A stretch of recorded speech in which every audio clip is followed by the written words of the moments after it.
Assalamualaikum warahmatullahi wabarakatuh. Apa kabar teman-teman? Semoga senantiasa dalam kondisi sehat dan juga berbahagia. Nah, saat ini saya sedang berada di kawasan K-Indonesia teman-teman, atau Karawang New Industrial City. Nah, K-Indonesia ini terpilih menjadi lokasi pabrik baterai kendaraan listrik yang pertama di Asia Tenggara. Nah, pabrik ini dibangun oleh PT HKML Baterai Indonesia yang merupakan perusahaan konsorsium dari LG Energy Solution, Hyundai Mobil, Hyundai Motor Company, dan juga Kia Corporation.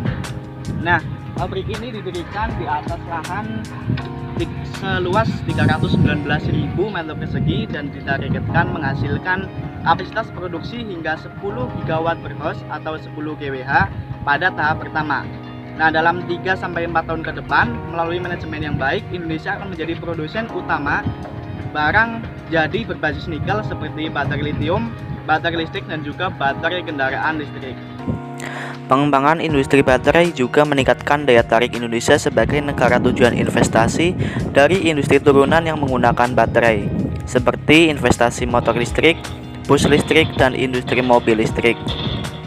Kemitraan ini juga melibatkan konsorsium baterai BUMN, PT Industri Baterai Indonesia atau IBC di dalam seluruh rantai pasoknya serta usaha mikro kecil dan menengah atau UMKM.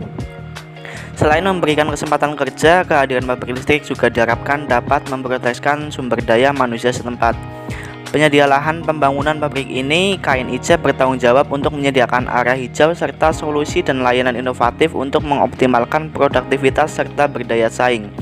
Salah satu fitur yang disediakan oleh KNIC adalah fasilitas pengelola lahan, limbah, dan air bersih dengan total kapasitas 21.500 meter persegi per hari.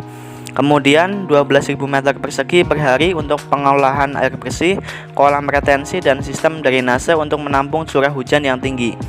Kehadiran PT HKML Baterai Indonesia akan memperkuat portofolio KNIC sebagai kawasan industri mobil.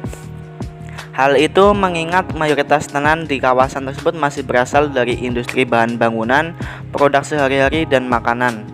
Pembangunan pabrik baterai merupakan komitmen pemerintah untuk mewujudkan hilirisasi industri dan menjadi negara industri yang tangguh untuk memberikan nilai tambah ekonomi yang lebih tinggi. Pemerintah berkomitmen penuh mendukung pengembangan ekosistem industri baterai dan kendaraan listrik dengan melakukan reformasi struktural untuk memberikan kapasitas hukum dan kemudahan perizinan bagi pelaku usaha dan investor. Adapun KNIC merupakan kawasan industri yang dirancang khusus untuk memenuhi kebutuhan penyewa dari berbagai industri, termasuk industri baterai kendaraan listrik. KNIC telah menyiapkan kawasan industri yang luas untuk membantu perusahaan mencapai efisiensi operasional dan pertumbuhan bisnis secara optimal. Dengan hadirnya pabrik baterai kendaraan listrik ini, KNIC selanjutnya menargetkan industri rantai pasok baterai dan kini tengah mengembangkan 195 hektar lahan untuk menyambut lebih banyak pelaku industri ke kawasannya.